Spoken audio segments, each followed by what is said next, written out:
इस मूवी की कहानी में हम लोग एक ऐसी प्यासी औरत को देखेंगे जिसका पति अपाहिज है और वो अपनी पत्नी की प्यास नहीं बुझा पाता है, इसलिए धीरे धीरे लीला दूसरे मर्दों के साथ घपाघप करने लगती है। उसकी ये आदत उसे कहाँ लेकर जाती है ये हम लोग आगे वीडियो में देखेंगे। ये कहानी एक सुंदर पहाड़ी गांव से शुरू होती है। वहाँ लीला नाम की एक औरत रहती थी। गांव इतना प्यारा था कि अक्सर बाहर से लोग घूमने आ जाया करते थे। आज भी दो लोग आए थे जिन्हें लीला ने देख लिया। लीला हर सुबह की तरह अपने कामों में लग गई और पूजा कर रही थी। तभी वहाँ जेस नाम का आदमी आया जिसकी नजरें लीला पर बुरी थी। लीला उसे बिल्कुल पसंद नहीं करती थी, इसलिए उससे ज्यादा बात भी नहीं करती थी। पूजा खत्म करने के बाद लीला नदी किनारे कपड़े धोने बैठी। तभी वो दोनों बाहरी लोग उसके पास आए और काली पहाड़ी का रास्ता पूछने लगे। उनमें एक लड़का था और एक लड़की।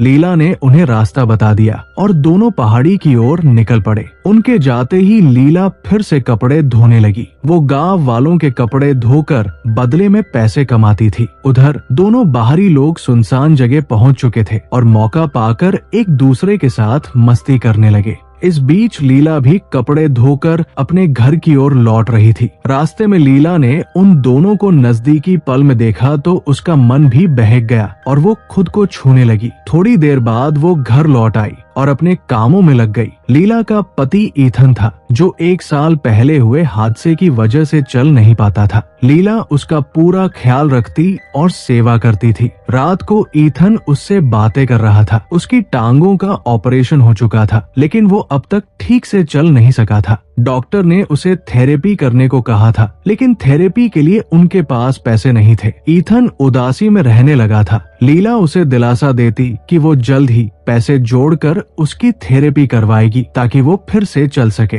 वो उसे करीब लाने की कोशिश भी करती लेकिन हादसे के बाद ईथन में ताकत नहीं बची थी, इसलिए लीला की चाहत अधूरी रह जाती। अगले दिन गांव में एक नया लड़का आया जिसका नाम काई था। उसी दिन लीला रोज की तरह नदी किनारे कपड़े धो रही थी। काई लीला के पास आया और काली पहाड़ी का रास्ता पूछा। लीला ने उसे रास्ता बताया और पूछ लिया कि वो अकेला क्यों है। काई ने कहा कि उसकी कोई प्रेमिका नहीं है, इसलिए वो अकेले घूमने आया है। बातों बातों में उसने लीला को ऐसी ऊर्जा दी जो उसे बहुत पसंद आई। जब काई आगे बढ़ा तो लीला भी उसके साथ चल दी क्योंकि उसी रास्ते पर उसका घर था। चलते चलते लीला के पैर में मोच आ गई। काई ने तुरंत उसे सहारा दिया और उसकी मोच ठीक कर दी। काई के छूते ही लीला का मन बहक गया और दोनों करीब आ गए। अगली सुबह लीला हिसाब कर रही थी कि तभी काई उसके घर आ पहुंचा। लीला ने हैरानी से पूछा कि वो यहाँ कैसे आया। काई ने बताया कि उसने गांव वालों से उसका घर पूछा था क्योंकि अब उसे लीला से लगाव हो गया था।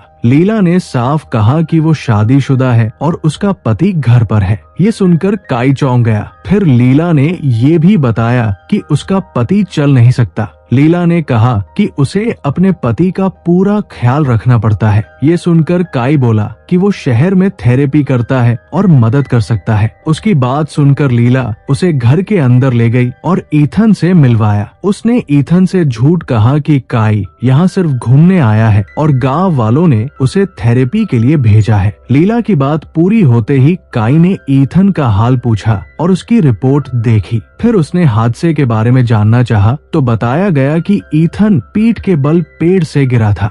सब कुछ सुनने के बाद काई ने ईथन की टांगों की जांच की। फिर वो लीला के साथ घूमने लगा और उसे भरोसा दिलाया कि वो जल्द ही ईथन की थेरेपी शुरू करेगा और इसके लिए कोई पैसे भी नहीं लेगा। घूमते घूमते वो लीला को अपने टेंट तक ले आया जहाँ वो रहता था। वही मौका पाकर दोनों फिर करीब आ गए लेकिन पास ही छिपा जेस सब देख रहा था और उसने उनकी वीडियो बना ली। अगले दिन काई ने ईथन की थेरेपी शुरू कर दी। थेरेपी के दौरान लीला काई के पास खड़ी थी और मौका मिलते ही उसके साथ छेड़खानी करने लगी। ईथन दर्द से आंखें बंद किए था, इसलिए उसे कुछ पता नहीं चला। थोड़ी देर बाद लीला नदी किनारे कपड़े धो रही थी कि तभी जेस आ गया। आते ही उसने लीला को वही वीडियो दिखाया जिसमें वो काई के साथ नजदीकी पलों में थी। वीडियो देखकर लीला भड़क उठी लेकिन जेस पर कोई असर नहीं हुआ। उसने धमकी दी कि अगर लीला उसकी बात नहीं मानी तो वो वीडियो ईथन को दिखा देगा। लीला ने जेस को समझाने की कोशिश की, मगर उसने जबरदस्ती की और उसका फायदा उठाया। इस मजबूरी से लीला सारी रात बेचैन रही। अगली सुबह काई फिर से ईथन की थेरेपी करने लगा। उसका इलाज असर दिखा रहा था और ईथन धीरे धीरे चलने लगा। थेरेपी के बाद ईथन आराम करने चला गया, जबकि काई लीला से बातें करने लगा। बातचीत बढ़ते बढ़ते दोनों फिर काबू खो बैठे और घर के बाहर ही नजदीकियां बढ़ा ली। रात को ईथन जाग रहा था। शायद वो लीला से कुछ कहना चाहता था, मगर उसे सोता देखकर चुप रह गया। अगली सुबह काई ने फिर उसकी थेरेपी की। अब ईथन चलने तो लगा था, लेकिन उसके चेहरे पर खुशी नहीं दिख रही थी। उसी रात लीला काई के साथ थी। बातचीत के दौरान काई ने पूछा कि जब उसका पति पूरी तरह ठीक हो जाएगा तो उनका क्या होगा। लीला ने साफ कहा कि उसके पति में ताकत नहीं बची है, इसलिए जब भी काई गाँव आएगा वो दोनों मिलते रहेंगे। धीरे धीरे काई को लीला से सच्चा लगाव होने लगा। काई लीला से कह रहा था कि वो उसे शहर ले जाकर शादी करना चाहता है। तभी अचानक जेस वहां पहुंचा। वो नशे में था और आते ही दोनों को गालियां देने लगा। उसने काई से कहा कि उसके फोन में उनकी वीडियो है। पहले तो काई को यकीन नहीं हुआ, लेकिन जब जेस ने वीडियो दिखा दी तो वो हैरान रह गया। इसके बाद जेस ने लीला पर फिर दबाव डालने की कोशिश की और इस बार काई के सामने ही उसे मजबूर करना चाहा। लीला ने साफ मना कर दिया तो गुस्से में आकर जेस ने अपनी बंदूक निकाल ली। बंदूक देखकर लीला और काई दोनों डर गए। जेस ने काई को धक्का देकर किनारे किया और लीला को कपड़े उतारने को कहा। नशे और बंदूक की वजह से लीला मजबूर हो गई।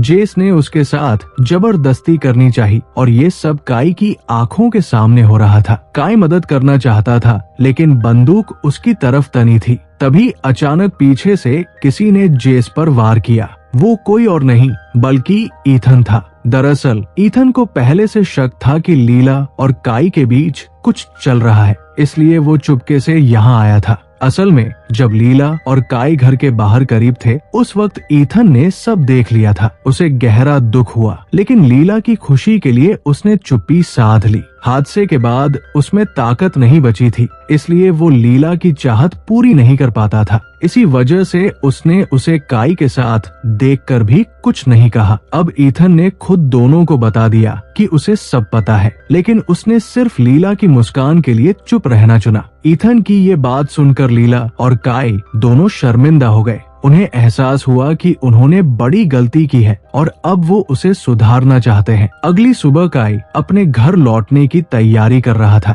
जाने से पहले उसने ईथन से माफी मांगी कि उसने उसकी पत्नी के साथ रिश्ता बनाया। उसकी बात सुनकर ना ईथन कुछ बोला, ना ही लीला। दोनों की चुप्पी के बीच जब काई जाने लगा तो ईथन ने उसे रोक कर कहा, तेरी वजह से मैं फिर चलने लगा हूँ, इसके लिए मैं तेरा शुक्रगुजार हूँ, लेकिन आज के बाद कभी यहाँ मत आना और लीला से मिलने की कोशिश भी मत करना। ईथन की ये बात सुनकर काई चुपचाप सिर झुकाकर तैयार हो गया। उसने ईथन से हाथ मिलाया और वहाँ से चला गया। काई के जाते ही लीला ने ईथन का शुक्रिया अदा किया कि उसने उसकी गलती माफ कर दी। उसे एहसास हुआ कि उसे दुनिया का सबसे अच्छा पति मिला है, जो उसकी खुशी के लिए चुप रहा। अब जब ईथन फिर से चलने लगा था, उसकी जिंदगी भी सामान्य होने लगी। धीरे धीरे पति पत्नी दोनों